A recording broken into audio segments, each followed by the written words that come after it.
Babasahin ni Brother ni Jadiel Baladad ang awit 38, talatang 1 hanggang 22. Subaybayan po natin siya.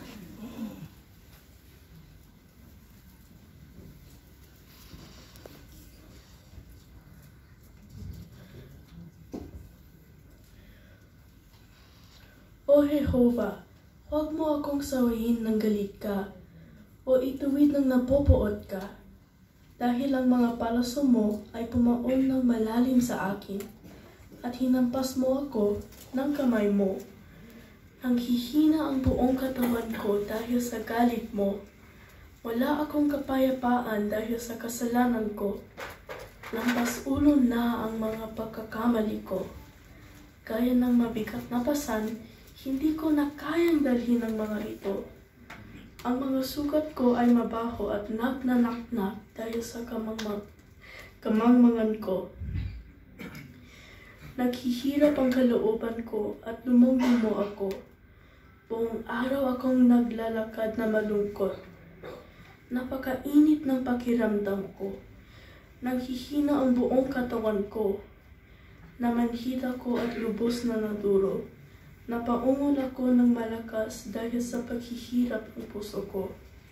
O Jehovah, alam mo ang lahat ng gusto ko, at hindi lingid sa iyo ang pagbubuntong hininga ko.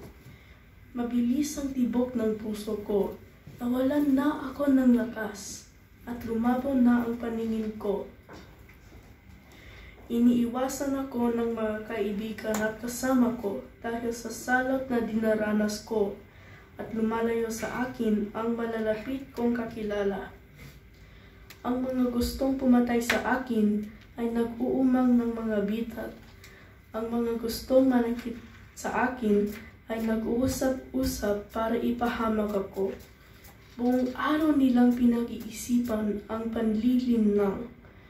Pero gaya ng bingi, hindi ako nakikinig, at gaya ng pipi, hindi ko ibinubuga ang bibig ko.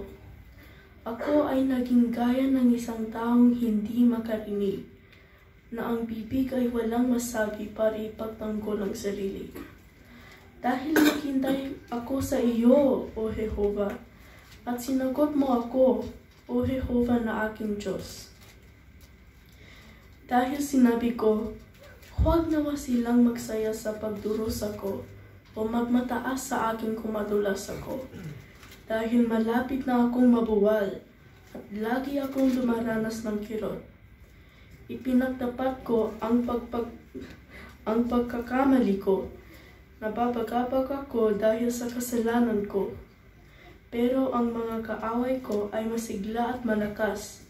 Ang mga napopoot sa akin nang walang dahilan ay dumami. Masama ang ikinanti nila sa kabutihan ko. Nilalabanan nila ako dahil sinisikap kong gawin ang mabuti.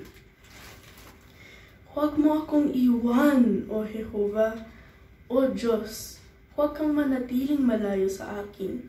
Magmadali ka at tulungan mo ako, O Jehovah na aking kaligtasan.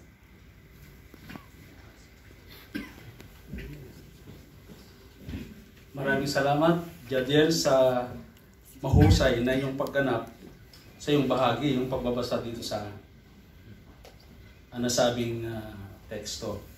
Ngayon, ikaw ay sinubaybayan sa Aralin 2, yung binanggit dito na pagiging natural. Bueno, napansin nyo ba kung paano naikapit itong yung susubaybayan sa kanya? Ano ba ito gagawin? Ano ang gagawin? Sabi kasi dito, magsalita sa natural na paraan at mula sa puso. Alam natin na si Jadiel, hindi naman talaga Tagalog siya eh. Actually, pinaka-general siya ay English. So paano ito gagawin? Paano niya naikapit ito? Siyempre pa, unang-una nanalangin at naghandang mabuti. Hindi niya nagawa ito yung pagbabasa ng ganito kung hindi siya naghandang mabuti. At pansinin niyo dun sa last part niya, huwag lang basta sabihin ang mga naka-imprintang salita. Napansin niyo? Meron siyang mga pagdidiin sa salita. Kasi itong binasa niya, ito yung pagsusumamo ni David pagkatapos siya ay nagkasala. parang pagsusumamo at panalangin kay Jehovah. So hindi basta dire-diretso, may feelings yung pagbabasa ni Jadiel at nagawa niya yon. Magsalita mula sa puso. Nakita niyo ba kung ilan yung tumingin sa audience? 4 times. So binanggit kasi rito yung pagkumpas, expression ng mukha, kasali dun sa magsalita mula sa puso. At tumingin sa mga tagapakinig, katulad ng nabanggit na tumingin naman siya, hindi yung pahapyaw lang na tingin, talagang tinignan niya ang individual. So maraming salamat din sa iyong bahagi, pinananabigan pa namin yung susunod na bahagi.